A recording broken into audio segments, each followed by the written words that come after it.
Yes, all righty.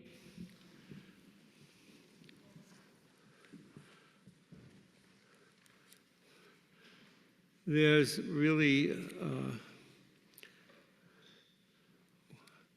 for Passover, there's so much that has been said, and I like to bring to you things that perhaps no one else would. So I'd like you to turn to page 221 in the Siddur. You know that these particular hymns that are inserted right before the Amidah, the Tefillah for Shacharit, are known as Geula, because the bracha which they interrupt is Baruch Atah Hashem Gal Yisrael. And the particular ones that have survived for us through the ages are, for the first day, by a fellow known as Shlomo Habavli, who actually lived in Rome and was not a Babylonian. And then the second one is by Meshulam ben Kalonymus. The Kalonymus family, and this is what I will impart to you today, it's a very interesting family. The name Kalonymus really means Shem Tov in Hebrew. It bespeaks that they came from Byzantium, from the Byzantine Empire, because Kalonymus is Greek. It's Kalonymus, means the same thing as Shem Tov, a good name. And the Kalonymus family came from the Byzantine Empire to Lucca in Italy. And from there, they went up into the Rhineland. And so we have here the peregrinations of the Ashkenazi Jewry. You know that the two streams of Jewish identification, the major ones, are either Ashkenazic or Sephardic. And both names, either Ashkenaz or Sephard, actually refer to lands that are not really Spain or Germany. But the term Ashkenaz was used for Germany and Sepharad for Spain. And how these Jewish emigrations developed was that the Ashkenazim come from Eretz Yisrael, represent the community of Eretz Yisrael that then journeyed to Rome, and then up the Rhine into the major cities of what was then the Empire of Charlemagne, Speyer, Vermeise, and Mainz. Mainz was known in the Middle Ages as Magenza. And interestingly enough, the Jews were invited into Germany. Charlemagne, or Karl the Grosse actually, who lived about 800, sent a delegation to Harun al-Rashid, who was the Abbasid Caliph in Baghdad, asking him to send Jews so that they could develop commerce. And so the Jews settled in the cities along the Rhine, Worms, Speyer, Worms, and Magenza, which was then known in Hebrew as ShUM. The abbreviation of Speyer, Vermeise, Magenza in Hebrew is ShUM, which, by the way, is the word for garlic in Hebrew. So these were known as ShUM. And it was in these particular cities of Germany that, or what is now Germany, that all the decrees that actually fashioned Ashkenazi Jewry were formed. There was there that in the 900s, about 960, there was a fellow known as Gershom Bar Yehuda, who was known as Ma'or HaGolah. He was considered the luminary of the exile. Gershom Bar Yehuda was the one who ordained that Ashkenazi Jews should not have more than one wife.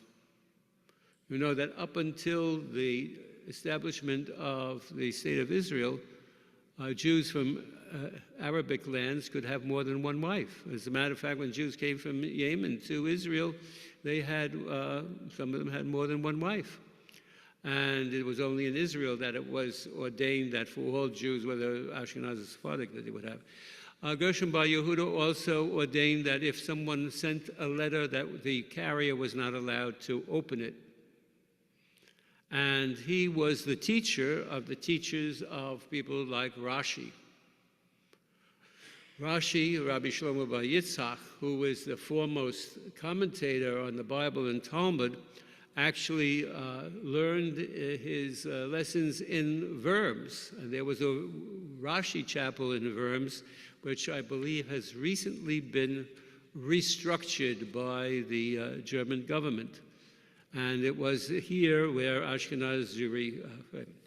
Now, the people who brought all this learning was the Kalonymus family. The Kalonymus family from Lucca, and the names go back and forth, whether it's Meshulam or Moshe. This was a family that brought the learning from Eretz Yisrael and was the start of Ashkenazi Jewry. Sephardic Jewry actually was based in the academies of Babylonia.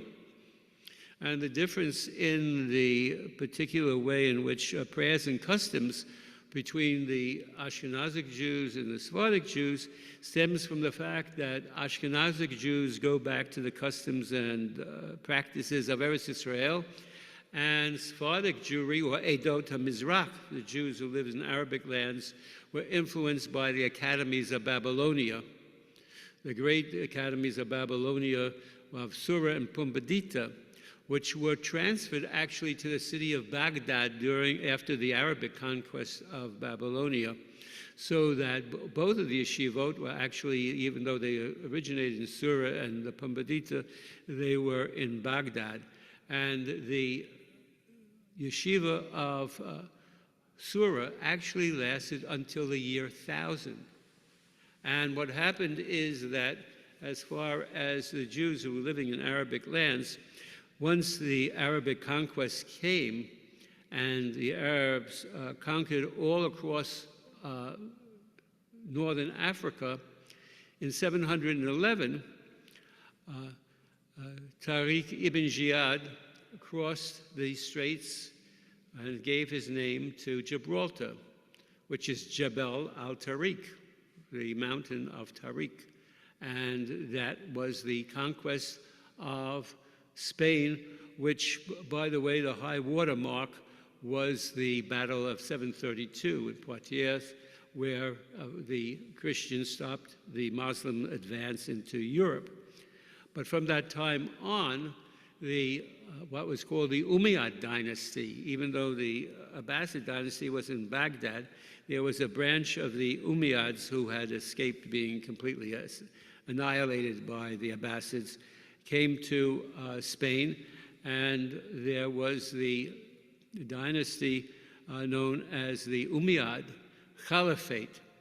Rahman III, one of his viziers was Hasai ibn Shaprut. And the Jews of Spain were influenced by Arabic poetry. And the great poets of the Golden Age of Spain were all influenced by the meter of Arabic poetry. And this was the distinction and the difference that soon was apparent between Sephardic and Ashkenazi Jewry. Of course, now with the land of Israel, everybody's becoming homogenized. You know, one of the things that I miss in my youth, I could tell somebody was from Galicia, someone was from Lithuania. I could tell the different accents that were had.